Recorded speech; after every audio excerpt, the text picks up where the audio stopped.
Estamos iniciando mais um programa Diversidade, uma parceria entre o Conselho Regional de Psicologia de São Paulo e a TV PUC São Paulo.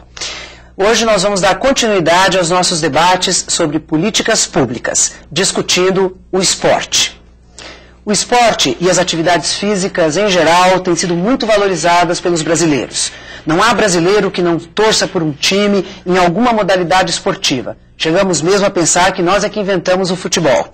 Temos valorizado também fazer esporte. Aparentemente, todos os brasileiros fazem esporte, mas com certeza com diferenças muito grandes nas condições em que fazem esporte. E raramente nos damos conta que essa atividade é também objeto da definição de políticas públicas. E é isso que nós vamos debater aqui hoje, as políticas públicas para o esporte. Para isso, nós vamos contar com a colaboração do José Roberto Inheco, professor de Educação Física e assessor técnico da Secretaria Municipal de Esporte, Lazer e Recreação, também professor da Unesp de Rio Claro. E com a psicóloga Kátia Rubio, especializada em Psicologia do Esporte e professora na Universidade de São Paulo. Sejam bem-vindos ao programa Diversidade. Nós vamos assistir a um VT sobre o assunto para que depois a gente entre na nossa discussão. Vamos lá. Andar, correr, alongar, não há dúvida de que mexer o corpo faz muito bem. Bem-estar o dia todo. Melhoria para o físico, para a cabeça. Qualidade de vida. Você passa a ficar mais disposto. No dia a dia, né? Você sente que você está mais jovem. A gente se sente melhor quando está fazendo atividade física, até mais disposta para tocar o dia. Fora que tem os outros benefícios que as mulheres adoram, né? Que é emagrecer um pouquinho. Mas, infelizmente, o cidadão que quer suar a camisa e produzir endorfina tem que fazê-lo por conta própria. O poder público parece considerar a atividade física uma questão supérflua. O problema começa na falta de espaços na cidade para a prática de exercícios. E assim, quem não pode pagar uma academia fica restrito a alguns poucos parques da região central da cidade, como Ibirapuera. Aqui, todo mundo é seu próprio professor de educação física, o que pode transformar o benefício da ginástica em um problemão. Pode trazer uma série de riscos aí, tanto do cardiovascular, né, que as doenças do coração são as que mais matam hoje em dia, mas também lesão muscular, outros tipos de problemas. Pode aumentar a ansiedade, enfim, uma série de riscos podem ser trazidos em função dessa prática inadequada. A Secretaria Municipal de Esportes, Lazer e Recreação tem sim alguns projetos. Eles existem e funcionam, como este no Centro Olímpico, mas não são suficientes para atender a demanda da população. Para começar, são destinados apenas a crianças e adolescentes. Adulto não tem vez e fica de fora do jogo.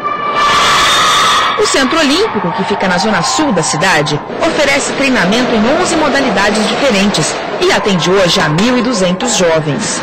Tem muitas pessoas que não têm dinheiro e tem que pagar um clube, entendeu? Aqui tá sendo muito bom, porque tem muitas pessoas que não têm dinheiro e tá fazendo um negócio de graça. Se não fosse aqui, você teria a oportunidade de fazer basquete? Em outro lugar pagando, não. Mas as vagas aqui, além de limitadas, não são para qualquer um. Só treina no Centro Olímpico quem passa pela peneira, um teste que é feito em cada uma das modalidades. A gente faz uma pequena avaliação dentro dos padrões e analisa condição, físico, porte físico, todos os padrões que a gente precisa. Aquela que não tem condição nenhuma tem que procurar uma escolinha. Bruna e Lídia conseguiram passar pela peneira do Centro Olímpico. Podem treinar. Eu melhorei bastante, você começa a aprender coisas novas, você vai mudando assim o modo de você jogar. Você vai aprendendo a chutar melhor, tocar melhor e até sonhar. Eu pretendo jogar na seleção um dia, né? Mas o cidadão comum, que não nasceu com talento para atleta, fica entregue à ginástica sem orientação ou ao sedentarismo e suas consequências. Zé Roberto, a matéria que a gente assistiu fala das políticas públicas, né, e algumas queixas de que São Paulo não tem espaço. Você é um assessor técnico hoje da Secretaria de Esporte. O que você tem a comentar sobre isso? A matéria é muito interessante, é muito ilustrativa de uma situação que é real, não só em São Paulo como em outros grandes centros, mas ela comparou duas coisas distintas. a prática de atividade física pela população e a prática do esporte de rendimento, do esporte de excelência, que não é para todos. O esporte de rendimento, esse que a gente vê nos Jogos Olímpicos, nos Jogos Pan-Americanos, ele é algo que não é para qualquer cidadão, qualquer faixa etária. É praticamente uma profissão, é um trabalho. Enquanto que a prática da atividade física está ligado a conceitos de lazer, do lúdico, da cultura corporal, da saúde, da estética. Então comparou coisas distintas. No caso, a cidade de São Paulo tem 33 parques municipais, além de parques estaduais. Tem também, além do Centro Olímpico, como eu já falei, não é para aberto toda a população, tem mais 42 clubes da cidade, que são centros esportivos abertos a qualquer faixa etária. Tem ainda mais cerca de 150 CDMs, clubes esportivos municipais, onde uma sociedade de amigos de bairros que coordena o uso do espaço, mas o espaço é da prefeitura, com programas da prefeitura como Mais Esporte, que é um programa de complementarização do tempo escolar com atividades físicas e lúdicas. Nós temos ainda cerca de 150 campos de futebol de várzea. Para o esporte de rendimento, para o esporte de excelência, nós temos 4 equipamentos. Um deles foi citado, o Centro Olímpico. Nós temos o Autódromo de Interlagos, nós temos o Estádio Municipal de Beisebol Mieniche, nós temos o Estádio Municipal de Pacaembu. Então são coisas distintas sendo comparadas. Kátia, nós temos, ele faz também na fala dele a relação tempo livre, lazer, esporte, né? Essa relação, por que a gente pensa lazer, imediatamente pensa esporte, atividade física? A gente poderia pensar outras coisas como lazer, mas há uma relação. Por quê? Porque o esporte, ele ocupa um lugar, um espaço na sociedade hoje como um elemento da cultura. Então, quando se fala em esporte, se associa a esporte todas as práticas que mexem com o corpo. Então, caminhar para a população é esporte, correr no Ibirapuera é esporte, levar o cachorro para passear às vezes é esporte, nessa concepção. Mas, como o Zé Roberto falou, há uma diferença entre as pessoas que se dedicam a essa prática, se especializam nessa prática, e aquelas pessoas que optam por essa atividade ou por uma questão relacionada à estética ou à saúde ou ao uso do seu tempo livre. Sim, mas é bom para a utilização do tempo livre a gente fazer uma atividade física? Sem dúvida, porque isso é comprovado. Tem tanto os benefícios físicos como tem os benefícios sociais. Há um número crescente de pessoas que faz uso da atividade física, mais do que pela atividade em si, mas pela oportunidade de sair de casa, de encontrar outras pessoas, de formar um grupo que depois da atividade se encontra para passear, se encontra para viajar. Então é possível dizer que um ganho secundário da atividade física seja uma atividade social. Zé Roberto, jogar no campo de várzea, fazer esporte no clube, fazer educação física na escola, é tudo a mesma coisa no sentido de que não há diferença entre isso e aquilo. O importante é a gente ter atividade física? Olha, é importante fazer atividade física, mas tem objetivos distintos cada uma dessa situação. A educação física na escola, ela tem que estar ligada à proposta pedagógica da escola, ou seja, faz parte da formação do cidadão na escola, assim como as demais disciplinas escolares.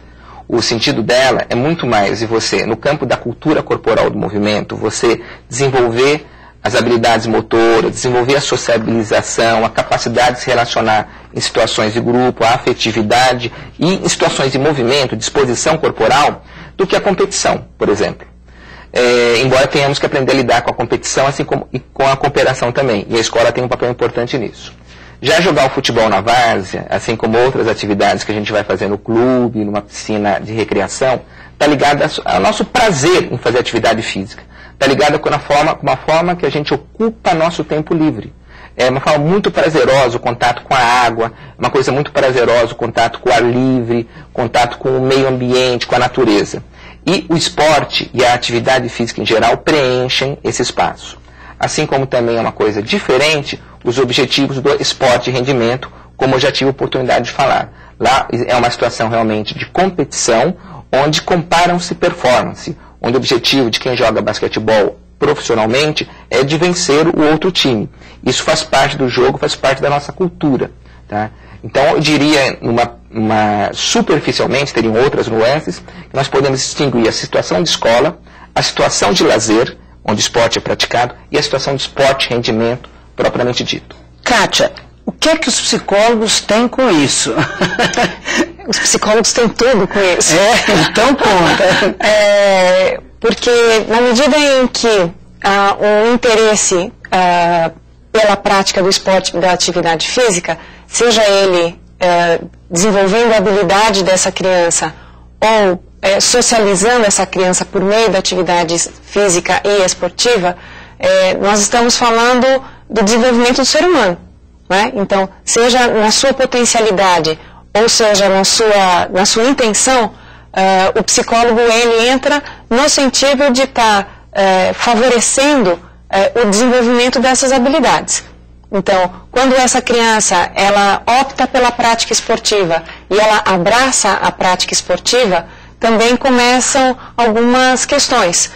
Por exemplo, o tempo que ela se dedica a essa prática, ela deixa de fazer outras coisas importantes em algumas faixas etárias. Quando ela vai para o esporte de rendimento, ela deixa de ter uma vida social, por exemplo, porque ela tem que dormir cedo, porque ela vai jogar no dia seguinte, ela deixa de estar com os amigos, e o psicólogo ele se faz muito importante nessa hora. Porque da mesma forma que se discute a exclusão que o esporte de alto rendimento pratica, nós também temos que discutir que como nós podemos promover a possibilidade dos mais habilidosos virem a desenvolver essas habilidades. Então, se ele tem habilidade, ele tem todo o direito de desenvolver e sonhar em ser um atleta de alto rendimento. Às vezes, principalmente na época dos jogos, né, e que aparece o psicólogo do time, e que quando o Ronaldinho tem um problema, cadê o psicólogo, né, o que o psicólogo fez? O que é exatamente que um psicólogo deve fazer ou faz num clube esportivo, num time, por exemplo, como um time que joga num campeonato importante, internacional? É muito interessante a gente observar que o psicólogo do esporte hoje ele atua nessas duas vertentes de forma bastante específica. No alto rendimento, ele vai trabalhar junto com a equipe técnica no desenvolvimento das potencialidades desse atleta, que é um atleta que intenta a profissionalização e o melhor resultado. Mas o psicólogo ele também está muito próximo desses grupos de pessoas que fazem atividade de tempo livre. Né, que vão ao parque, por quê? Porque elas estão buscando, seja saúde, ou seja estética, seja o que for, mas eles buscam alguma coisa. E aderir à atividade é uma questão importante para o indivíduo e para o grupo no qual ele está inserido.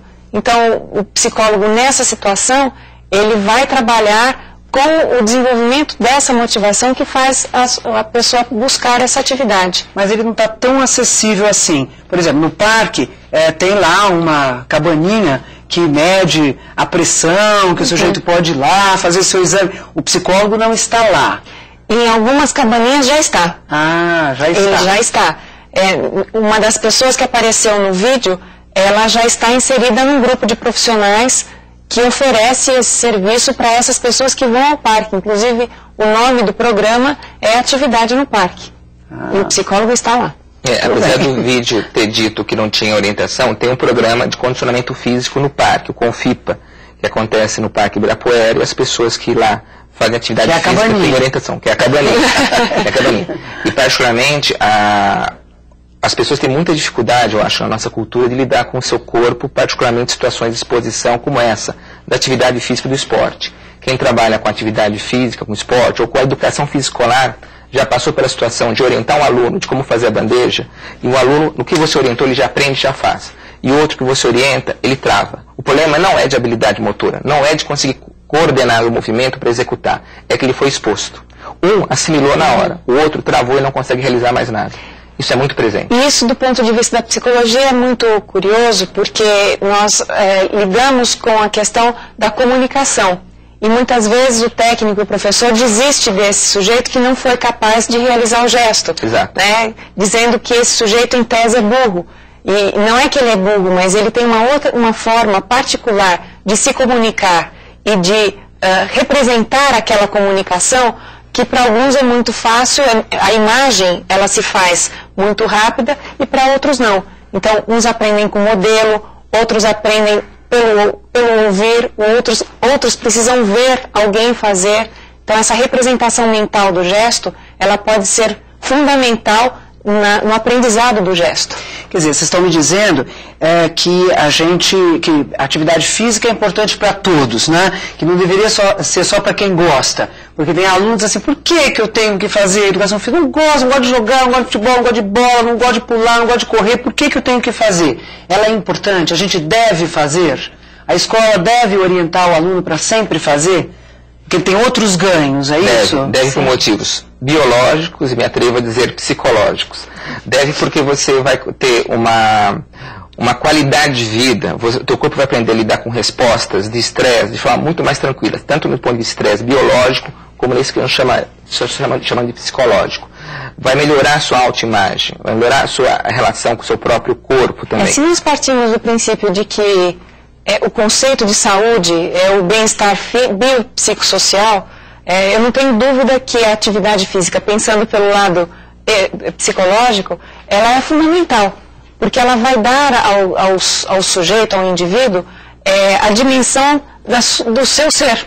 Quer dizer, ele é um ser que pensa, que sente, que age e que, portanto, ter a condição de praticar uma atividade, de se sentir competente na realização dessa atividade, e não precisa ser de um gesto de extrema elaboração, isso faz muito bem para ele, do ponto de vista do ser indivíduo. Então, tomando agora essa certeza de que é importante para todos a atividade física, quais são as dificuldades que a gente tem enfrentado para democratizar o acesso ao esporte ou atividade física? Bom, num grande centro urbano como São Paulo, o problema maior não está ligado especificamente à questão da atividade física do esporte, mas sim aquela dificuldade que todos nós enfrentamos em ocupar nosso tempo livre, não porque não tem opções, porque São Paulo não faltam opções, mas é a dificuldade, muitas vezes, de chegar fisicamente às opções.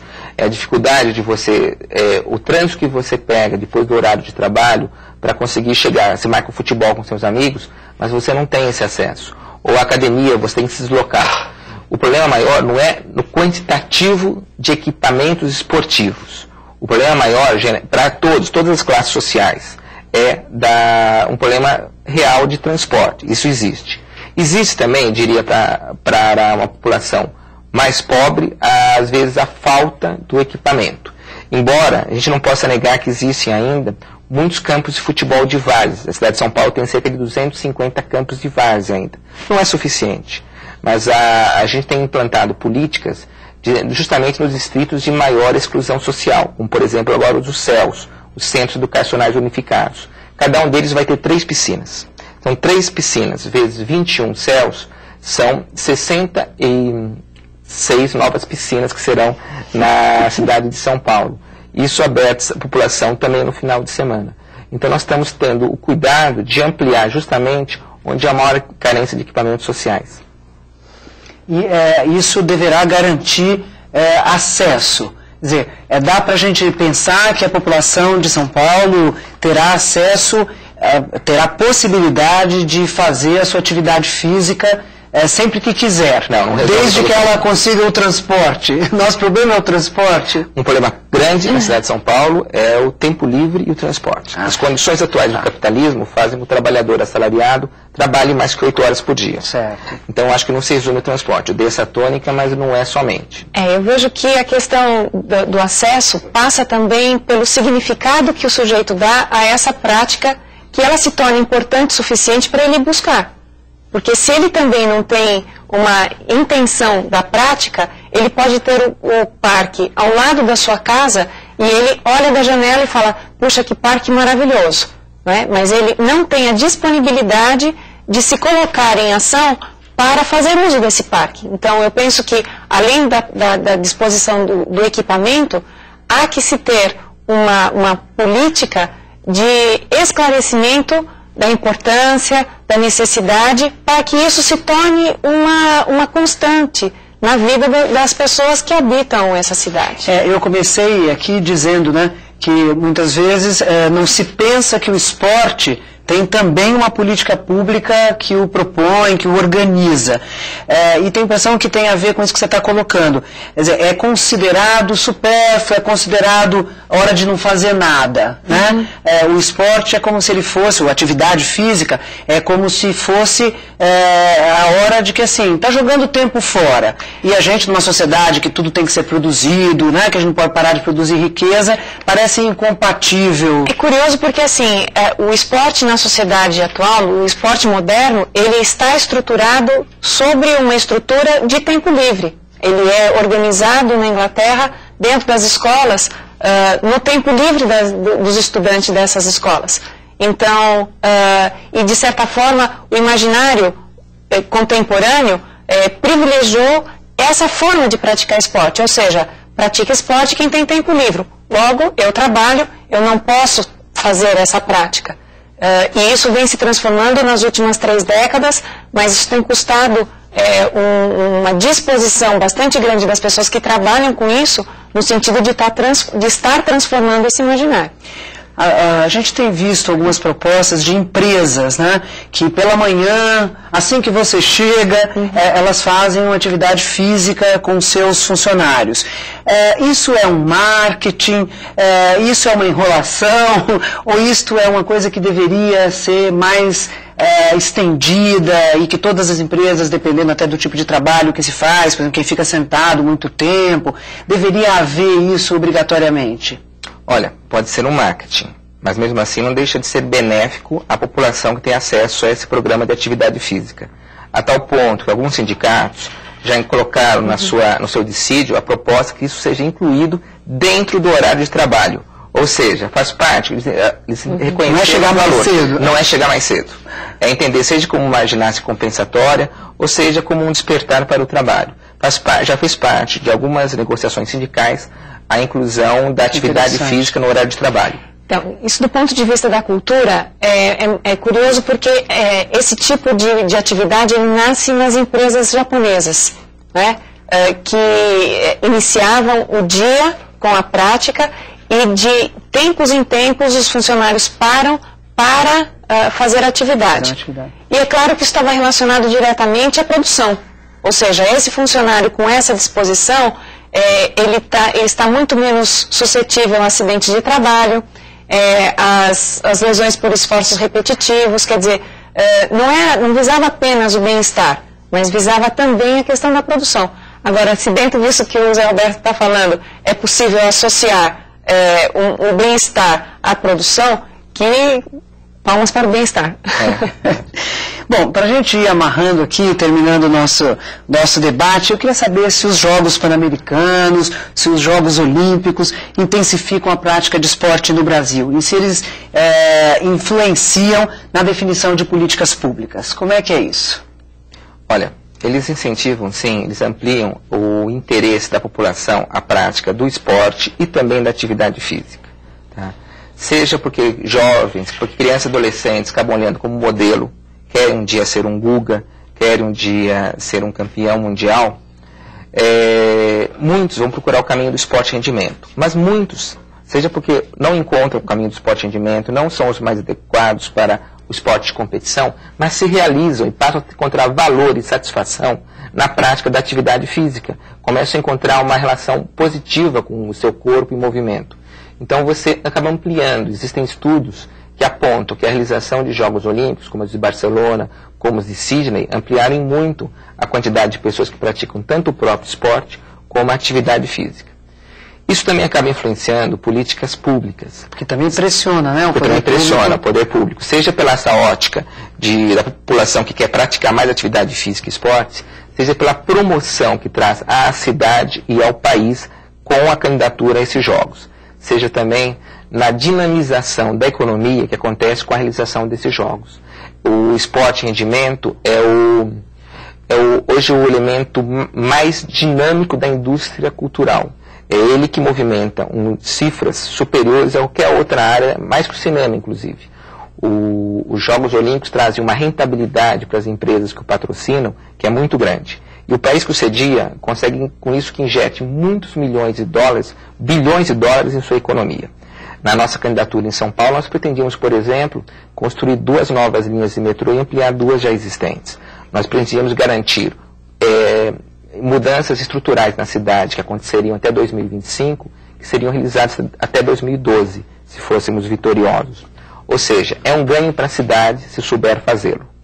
Quando um jovem, uma criança, olha para um atleta nos Jogos Olímpicos que organiza o seu gesto, se apresenta e ganha uma medalha, aquilo pode ter um valor para essa criança que ela objetiva apenas e tão somente aquilo e parte em busca de. Então, se isso é de fato uma pressão sobre o governo, sobre o poder público, no sentido de favorecer estrutura para que essas crianças e esses jovens sejam praticantes, seria ótimo. Se não fosse apenas um ano antes dos Jogos Olímpicos ou dos Jogos Pan-Americanos acontecer. Se nós pensarmos em longo prazo, seria ótimo. Mas o que nós temos visto nos últimos tempos é que só se lembra disso no ano que antecede aos Jogos. Bom, o Diversidade vai ficando por aqui. Eu queria agradecer a participação do José Roberto Inheco, professor de Educação Física e assessor técnico da Secretaria Municipal de Esporte, Lazer e Recreação e professor da Universidade de Rio Claro. Queria agradecer a psicóloga, a professora da USP, a psicóloga Kátia Rubio, especializada em Psicologia do Esporte, pela participação e pelo esclarecimento que acho que promovemos aqui ao telespectador. E quero agradecer a você, telespectador, que nos acompanhou nesse debate. Espero vocês em outubro, quando a gente volta com mais um programa Diversidade, dando continuidade à discussão das políticas públicas. Vamos discutir a adoção. Até lá!